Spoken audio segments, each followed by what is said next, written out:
నువ్వు ఈరోజు 10 లక్షలు 20 లక్షలు 30 లక్షలు పెట్టే భూమి ఏదైతే ఉందో అది నీకు రేపంతా 30 లక్షలు 40 లక్షలు 60 లక్షలు 70 లక్షలుగా మల్టిప్లై అవుతూ ఉంటుంది. మల్టిప్లై చేసే లక్షణం భూమికి ఉంటుంది. ఒకటి మాత్రం చెప్తాను, ఈ భారతదేశంలో 50 కోట్ల జనాభా ఉన్నారు ఒకప్పుడు, అప్పుడు ఇదే భూమి. ఈ భారతదేశంలో 100 కోట్ల జనాభా అయినారు, అదే భూమి. ఈరోజు 150 కోట్లు అయినారు, అదే భూమి ఉంది. సో మనుషులు పెరుగుతూ ఉన్నారు, భూమి మాత్రం పెరగడం లేదు. సో ఉన్న భూమిని ఎంత ఎక్కువ సొంత తెచ్చుకుంటే అది మనకు మన భావితరాలకి మన బిడ్డలకి భరోసా ఇస్తుంది. కాబట్టి జనాభా పెరుగుతూ ఉన్నారు, అవసరాలు పెరుగుతున్నాయి, ఇళ్ళు కావాలా. కాబట్టి ఈ యొక్క కార్యక్రమంలో శ్రేయ కంపెనీ ఏంటంటే నిరంతరం ప్రయత్నం చేస్తుంటుంది. ప్రతి ఒక్కరికి స్థిరాస్తిపరులుగా చేస్తూ ఒక ప్లాట్ అంటే అది ఒక భద్రత, నీకు నీ పిల్లలకి నిరంతరం జీవనం చేసేదానికోసంగా. ఒక ప్లాట్ అంటే అవసరాలకి అమ్మినప్పుడు మనకు భద్రత వస్తుంది. కాబట్టి దయచేసి ఇది ఒక మంచి ప్రోగ్రామ్. ఇదేంటంటే మన ఏదో బిజినెస్ చేస్తున్నది, ఇది ఒక సామాజిక సేవలో ఒక భాగంగా ప్రతి ఇంటికి వెళ్ళి గడపకు వెళ్ళి వాళ్ళందరికీ కూడా ఎడ్యుకేట్ చేసి ట్రైన్ చేసి భూమి వచ్చినప్పటికి ఖచ్చితంగా అది 50 లక్షల నుంచి కోటి రూపాయలు పోద్ది. సో ఇప్పుడు చూడండి, 50 లక్షల నుంచి కోటి రూపాయల దాకా ఆడబిడ్డ పేరుతో కన్నా ఒక ప్లాట్ ఉండిందంటే అప్పటికి పెళ్లి చేయొచ్చు, అప్పటికి ఎలాంటి ఇబ్బంది లేకుండా జీవితకాలం సాగించవచ్చు. ఈ మాట తల్లిదండ్రులు చెప్తే తల్లిదండ్రులు కాదనరు. కాకపోతే మనం వెళ్ళాలా, కూర్చోవాలా, మాట్లాడాలా, కన్విన్స్ చేయాలా. ఈరోజు కొనుక్కోపోతే రేపు కొనుక్కుంటారు. ఒకటే మాత్రం చెప్తున్నాను, కొన్నోళ్ళు అందరూ ఎవరైతే ఉన్నారో కొనకపోవడం తప్పు కాదు, కానీ తెలిసిన తర్వాత మళ్ళీ కూడా ఇంకోసారి ఇచ్చినప్పుడు మళ్ళా చేతి తప్పు అవుతుంది. కాబట్టి డబ్బులు ఉండొచ్చు, లేకపోవచ్చు, డబ్బులు రోజు ఉంటుంది, రేపు ఉంటుంది.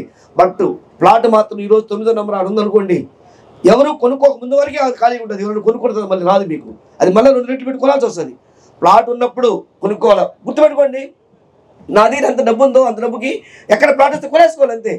ప్లాట్ను కొనే విషయంలో ఎప్పుడు కూడా పోస్ట్పోన్ చేయకూడదు.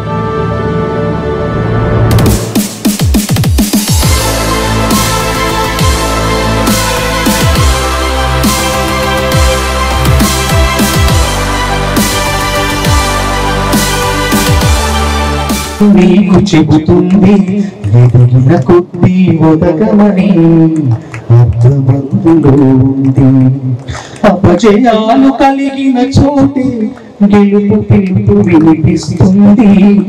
ఆకులన్నీ రాలిన చోటే కొత్త చిగురు కనిపిస్తుంది.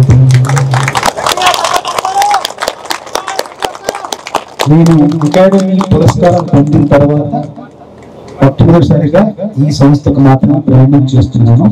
నా పురస్కారం ద్వారా వచ్చిన విజయం ద్వారా వచ్చిన గుర్తింపు కావచ్చు, స్ఫూర్తి కావచ్చు, ఆదరణ కావచ్చు, అందరి అభిమానం కావచ్చు, అదంతా కూడా ఈ సంస్థకు ఉపయోగపడాలని, ఈ సంస్థ సర్వతోముఖాభివృద్ధిని సాధించాలని మనస్ఫూర్తిగా కోరుకుంటున్నాను. 2 years, I know how happy he was, and అందరూ కలిసి చాలా పెద్ద స్టేజ్కి వెళ్ళిపోదామని మనస్ఫూర్తిగా కోరుకుంటాను. Thank you so much once again.